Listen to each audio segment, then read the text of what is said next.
Entretiens des Patriotes, bonjour à tous, heureux de vous retrouver. Les 5 ans du confinement, la nostalgie de cette époque bénie. Bayrou, la retraite à 67 ans. Avant de traiter ces deux informations et beaucoup d'autres, connaissez la coutume sur cette chaîne, je commence toujours mon entretien par remercier ceux qui m'ont permis justement de le produire, car ils m'ont financé à l'aide des merci rémunérateurs. Et aujourd'hui sont à l'honneur des fidèles parmi les fidèles, Yann Penaud, Frédéric, Richard Tellman, Péricardio, Libre et Jean-Pierre Poignant. Merci à eux du fond du cœur. Et puis je tenais à vous remercier pour votre soutien inconditionnel. Oui, il faut aider la réinformation. Comment faire ? Lever le petit pouce, écrire de gentils messages et diffuser sur d'autres réseaux sociaux. Merci à tous. Bayrou revient sur sa parole. François Bayrou dit non à un retour de l'âge légal de départ à la retraite à 62 ans. Alors que le conclave sur les retraites réunissant les partenaires sociaux se poursuit, le Premier ministre ferme la porte à un retour de l'âge légal de départ à 62 ans. François Bayrou souligne que le contexte international a changé la donne. On rappelle que le Parti socialiste n'a pas voté la motion de censure du gouvernement Bayrou pour cette fausse concession. Encore une fois, petit arrangement entre amis. Et cela ne concerne pas que le Parti socialiste. La CGT. Scandaleux! La CGT accuse François Bayrou de trahison après le rejet de la retraite à 62 ans. Deux solutions. Soit la CGT a vraiment cru Bayrou, alors elle est stupide, soit la CGT fait semblant et elle est sacrément hypocrite. Troisième solution, tout ce petit monde s'arrange sur le dos des Français. Car la suite, on la connaît, c'est annoncé par le ministre de l'économie, Éric Lombard. Éric Lombard veut plus de gens au travail pour financer l'effort de défense. Faire travailler plus les Français pour participer au financement de la défense est une idée qu'a avancé le ministre de l'économie, Éric Lombard, ce dimanche. Rien de nouveau, travailler plus et plus longtemps. On se rappelle qu'Édouard Philippe voulait mettre en place la retraite à 67 ans pour répondre aux directives européennes. Et comme ils sont tous européistes, il ne va pas falloir se leurrer. Oui, voilà, vous êtes prévenus. Et si vous votez à gauche, Parti socialiste, Raphaël Glucksmann, eh bien, ça sera évidemment la même chose. La blague du jour. Raphaël Glucksmann, 2027, la présidentielle, je suis prêt à y laisser ma peau. Oui, la blague du jour vous est offerte par Raphaël Glucksmann. Doté d'un nauséabond totalitarisme de l'esprit, ce doux rêveur d'une France humaniste et cosmopolite est convaincu d'être dépositaire de la seule morale qui vaille, alors qu'il ne se soucie que de son entre-soi bourgeois. Et puis son programme fait rêver, hein. Plus d'Europe fédérale, de type soviétique totalitaire, faire la guerre à la Russie et mettre en place le progressisme woke. Les gens de gauche en raffolent. Étonnant, non. On fête les 5 ans de la mise en place du confinement. Emmanuel Macron. Il y a 5 ans, notre pays s'apprêtait à affronter l'une des épreuves les plus difficiles de son histoire récente, le Covid-19. La France s'est confinée. Mais jamais elle ne s'est arrêtée. Face à l'inconnu, face à l'épreuve, elle est restée unie. Mais quel culot, s'indigne Béatrice Rosen. Non, monsieur Macron, tout ceci est une fake news. Voici un fact-checking de votre communiqué sur le Covid. Non, la France ne s'est pas confinée toute seule. Vous l'avez confinée. Et ce fut un désastre financier, humain, un monde totalitaire et ubuesque. Quelques aberrations. Oui, les aberrations et mesures les plus imbéciles les unes que les autres ont été une insulte à l'intelligence des citoyens qui n'étaient pas totalement sidérés et hypnotisés par le croque-mort et sa litanie de chiffres morbides quotidiennes. Exemple, les auto-attestations, les cafés assis pas debout, l'inverse, les plages dynamiques, les masques en extérieur, le ski sans remontée mécanique, etc. Il y en a eu tant qu'il est difficile d'en faire une liste exhaustive. Et oui, les macronistes essaient donc de réécrire l'histoire en bons disciples d'Orwell, en nous faisant croire que nous avions vécu pendant ce confinement une période assez sympathique. Oui, ils nous jouent la carte nostalgie. Consultation du Figaro.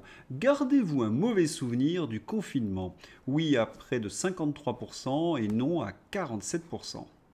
Au début de la consultation, le non était majoritaire, si. Et puis, petit à petit, le oui l'a emporté. La consultation a vite été remplacée. On en comprend les raisons. Cette période, comme l'a si bien souligné Béatrice Rosen, fut une période d'aberration. Durant l'hystérie sanitaire qui a commencé il y a 5 ans, nous avons eu droit à la plage dynamique. Souvenez-vous de ce délire. On pouvait aller à la plage pour se promener, se baigner, mais pas pour rester sur sa serviette. Les autorités ont veillé au respect de ces consignes. Un policier. Elles ont le droit de se baigner, bien sûr, mais tout de suite après, on ne s'allonge pas, on ne reste pas statique, et tout se passera bien. On leur demande d'être dynamiques, de bouger en permanence de façon à respecter les règles pour pas que les plages ne soient pas refermées. Ils nous ont fait vraiment faire n'importe quoi. Et certains regrettent leur soumission à cette politique, comme Mathieu Boccoté qui fait son mea culpa. Oui, c'est une période de quelques années volées, quelques années insensées et absurdes. Il est impossible de revenir et de comprendre ce qui s'est passé. Oui, on est plusieurs à devoir faire notre mea culpa. Le Covid a révélé que les médias étaient aux ordres comme ce n'était pas possible. Les médias n'hésitent jamais à devenir le relais de la parole du pouvoir. Des médias qui relaient une idéologie et qui sont d'une intolérance exceptionnelle envers tous ceux qui doutent de la vérité officielle qu'on nous impose. Rappelez-vous à l'époque, on traitait de complotistes ceux qui posaient la question de l'origine du virus. Peut-être dans un laboratoire. Aujourd'hui, on prend cette hypothèse très au sérieux, mais à l'époque, on les traitait de désinformateurs, complotistes, antivax, etc. On peut s'inquiéter durant la Covid de la destruction de la pluralité politique. Devant une crise comme celle-là, il était impossible de dénoncer de sincères réserves sans être immédiatement chassé du périmètre de la parole politique autorisée. C'est regrettable qu'il n'y ait pas eu de véritable opposition à ce moment-là, ou des oppositions très marginales. On a vu également un pouvoir immense qui se donne le droit sur nos corps. Regardez ce qu'on a accepté. C'est fascinant, la docilité de la société. On a accepté d'être enfermés véritablement chez nous et nous surveiller les uns les autres. Et on nous poussait à pratiquer la délation. Le délateur était le citoyen exemplaire de la Covid. On a aboli les règles anthropologiques élémentaires. Rappelez-vous le traitement à ceux qui voulaient dire un dernier adieu à leurs proches, qui voulaient enterrer leurs proches. On a eu à travers cette période-là une immense folie. Et je pense qu'on doit chercher à comprendre comment nos sociétés ont basculé aussi rapidement là, dedans, avec une forme de délire absolu. Rappelez-vous le vocabulaire covidien, l'auto-attestation, se promener seul en forêt sans masque.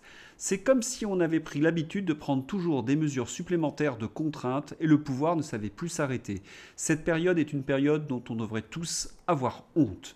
Et oui, tous ceux qui voulaient résister ont été marginalisés. Conférez ma vidéo avec Alexandra Orgnancaude. Je montre le mécanisme de cette marginalisation.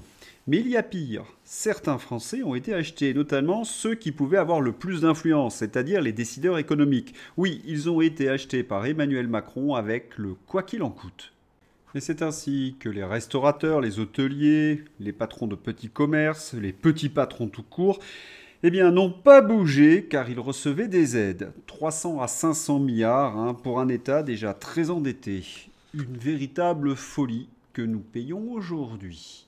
Les derniers chiffres de l'économie française sont absolument désastreux. On est le cancre de l'Europe. Et dire qu'on nous a vendu Emmanuel Macron comme étant le Mozart des finances pour avoir en réalité le Mozart du désastre économique avant l'arrivée prochaine de la Troïka.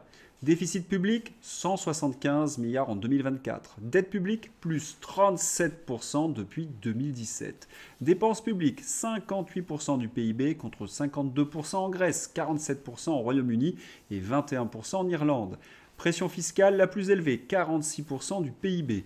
Entre 2017 et 2023, les Français en risque de pauvreté ont augmenté de plus 17% contre 14% aux Pays-Bas, mais moins 5% en Danemark et moins 23% en Belgique. Il faut ajouter également une baisse significative de la part de l'emploi industriel dans le total de l'emploi français. Et Emmanuel Macron veut doubler le budget de l'armement d'ici 2030 sans augmenter les impôts. Encore un mensonge. Augmentation du taux de pauvreté depuis 2017, moins 7% en Italie et plus 17%, comme je viens de vous le montrer en France. Et s'il n'y avait qu'un désastre économique, a-t-on mesuré le désastre humain? Retour avec le plus grand des épidémiologistes, Ioannidis. Moment frappant. quand Ioannidis présente son étude sur la surmortalité causée par les mesures de restriction, c'est-à-dire le confinement, entre chômage, cancer, montée de l'alcoolisme et problèmes psychiatriques, il annonce une forte vague de décès dans les 5 à 10 années à venir. Cette surmortalité a été constatée, mais nos journalistes s'interrogent toujours sur les causes. En Écosse, l'Écosse connaît sa 20e semaine de surmortalité liée au cancer, aux démences ou aux maladies cardiaques. Bref, tout ce qui est lié à l'isolement et à la sédentarité, du jamais vu depuis 1891. Et c'est ainsi dans tous les pays après les déconfinements. Le Figaro, le 26 janvier, s'interroge. Le nombre de certains cancers chez les moins de 50 ans est en progression constante. Le phénomène inquiète les spécialistes qui cherchent à en comprendre les causes. Et c'est ainsi que les cancers, les crises cardiaques, les problèmes de santé, les dépressions ont explosé après 2021. Il faut également ajouter les retards dans le développement mental des enfants victimes des confinements et du masque. 5 ans plus tard, que sont devenus les complotistes du Covid? La crise du Covid a été marquée par le décrochage d'une partie de la population ayant perdu toute confiance dans les autorités et dans la presse. Une fois le chemin de la suspicion emprunté, il est difficile d'en revenir. Verity. 5 ans après, le temps leur a donné raison. Le confinement était bien une mesure absurde et toxique, comme l'a révélé Ioannidis. Quant aux produits expérimentaux type Pfizer, ils ne protégeaient ni de la transmission ni de l'infection et ils avaient de très nombreux effets secondaires. Et certains risquent de défrayer la chronique. Florian Philippot, l'enquête officielle slovaque produit ses premiers résultats et il bouleverse tout. Présence énorme d'ADN dans les injections ARN messagers, reconnues et officialisées au plus haut niveau. Demande d'interdiction immédiate des injections. Au même moment, le ministère de Kennedy Jr. lance une grande enquête sur les liens entre le pchout et l'autisme et cesse de financer la propagande vaccinolâtre. Pendant cette période, tout était donc menti. Les dirigeants savaient, mais ils ont tout fait pour cacher la vérité à leur population. Merkel et Scholz voulaient apparemment garder secret le rapport du BND sur l'origine du coronavirus. Le service fédéral de renseignement avait obtenu très tôt des informations sur l'origine possible du coronavirus sous le nom de code SAREMA. Selon 2 médias, la chancellerie fédérale aurait empêché la publication de ce rapport. Voilà, tous ceux qui ont trempé dans cette ténébreuse affaire nous devraient quelques explications. Et le mot est faible. Mais non, il joue la carte nostalgie. C'est monstrueux, mais est-on étonné? Retailleau, à quoi sert-il? Évidemment à pas grand-chose. Évidemment que je refuserai. Retailleau prêt à quitter Beauvau si le gouvernement cède sur le dossier algérien. Mais Macron a déjà cédé sur le dossier algérien. Que fait encore Retailleau, place Beauvau? Ukraine, rencontre entre les Américains et les Russes se précise. L'accord sur l'Ukraine prévoit la sécession de territoire par Kiev selon un conseiller du président américain. Il y aura bientôt une rencontre entre Trump et Vladimir Poutine. Macron est donc évincé de toutes les négociations. C'est la raison pour laquelle il bouffonne. La Russie n'a pas son mot à dire si l'Ukraine demande à des forces alliées d'être sur son territoire, affirme Emmanuel Macron. Pour info, le territoire est en guerre, donc si une force armée d'un pays hostile est sur place, il devient co-belligérant. Donc on serait officiellement en guerre contre les Russes. Ça va, il est juste chef des armées, il ne peut pas connaître tous ces petits détails. Macron dans Le Parisien. La Russie ne donne pas l'impression de vouloir la paix sincèrement, estime Emmanuel Macron, qui appelle à ce que la pression soit claire en lien avec les États-Unis pour obtenir ce cessez-le-feu. Ce genre de phrase est là pour pouvoir dire que si cessez-le-feu il y a, c'est lui qui a mis la pression et donc qu'il y est pour quelque chose. Il faut bien comprendre, comme pour la période Covid, que ce que vous lisez dans les journaux est très loin de la réalité. Ce ne sont que des attachés de presse du gouvernement. Emmanuel Macron agite la guerre, agite les peurs, nous fait croire que l'Ukraine va entrer dans l'OTAN ou qu'il y aurait des troupes. La réalité est toute différente. Mark Rutte a bien expliqué le 14 mars que la question de l'Ukraine dans l'OTAN n'est pas d'actualité. L'Ukraine a donc intérêt de se dépêcher de faire un cessez-le-feu et de signer la paix. Parce que sur le terrain, c'est catastrophique. La situation est catastrophique. Nos soldats ont du mal à se replier. On se fait déborder. Il n'y a plus de munitions, pas d'armes. La logistique n'arrive plus, poursuit le militaire. C'est la situation dans le saillant de Koursk. Si vous voulez avoir plus d'approfondissement, ne ratez pas le bulletin numéro 229 sur la victoire des Russes dans le saillant de Koursk. Allez, c'est l'heure d'ouvrir la page fantasy avec quelques champions aujourd'hui, et notamment ces gens de gauche. Rémi Soulet, linguiste. Nos enfants disent wesh wesh wesh, remercions-les. Pierre Sautarel. Cette vidéo révèle tout le vice insidieux de la gauche sociétale. Sous couvert de flatter les wesh, elle les enferme dans la crétinerie et l'échec. Pendant ce temps, lui, maître des mots, profitera de son privilège. Il y a de quoi en effet être en colère. Question, pourquoi les bobos ressemblent-ils tous à des teignards à lunettes, un peu comme Mathieu ou Pablo? Très bonne question. Nathalie Loiseau, le retour. Affaire de corruption au Parlement européen. Si vraiment il y a des corrompus dans ce Parlement européen, je suis dans une colère noire à leur encontre, affirme Le Piaf.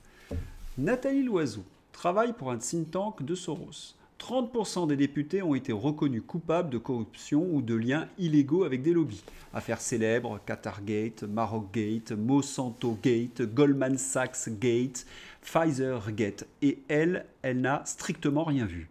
En même temps, elle travaille pour Soros. Ingérence, Nathalie Loiseau et la ministre Amélie de Montmachin sont membres actifs du conseil de l'ECFR, une officine au service de l'influence de George Soros et de son fils Alexander dans l'Union européenne. Les Russes s'attaquent à la Côte d'Or. Victime d'une cyberattaque massive probablement d'origine russe, forte perturbation sur le site du département de la Côte d'Or. Comme si les Russes s'intéressaient au conseil départemental de la Côte d'Or. Ces journalistes sont vraiment pathétiques. Il faut dire qu'ils ne savent pas compter. 113% des Français ont été sondés. Être aussi médiocre, c'est possible quand l'ingénierie sociale des médias comme BFM TV heurte l'arithmétique la plus élémentaire. Mais moi je pense que c'est un coup des Russes. En cas d'attaque nucléaire russe, survivront seulement ceux qui boiront leur café assis. C'est à peu près ça. Raphaël Glugglu a des idées un peu loufoques. Raphaël Glugglu demande aux États-Unis qui virent les chercheurs de rendre à la France la statue de la liberté. Quitte à rendre les objets inanimés offerts par l'étranger, on devrait leur restituer la carrière politique de Glugglu du coup. Allez, on va se quitter par un coup de chapeau. Oui, il faut rendre hommage à l'agence France Presse. Un exploit. Une nouvelle équipe d'astronautes est entrée dimanche dans la station spatiale internationale ISS pour y relever leurs collègues bloqués depuis plus de 9 mois, selon des images diffusées en direct par la NASA. Et oui, c'est un véritable exploit. Ils sont arrivés à censurer les deux informations principales, c'est-à-dire Elon Musk et Starlink. Bravo les champions. L'AFP bafoue la charte de Munich. Ce texte 1971 stipule que ne pas supprimer les informations essentielles est l'un des devoirs essentiels du journaliste. C'est pourtant ce qu'a fait l'AFP qui cache le rôle d'Elon Musk et de Starlink dans le sauvetage de l'ISS. Voilà, j'espère que vous avez apprécié cet entretien. Je vous souhaite une excellente journée. À bientôt, au revoir.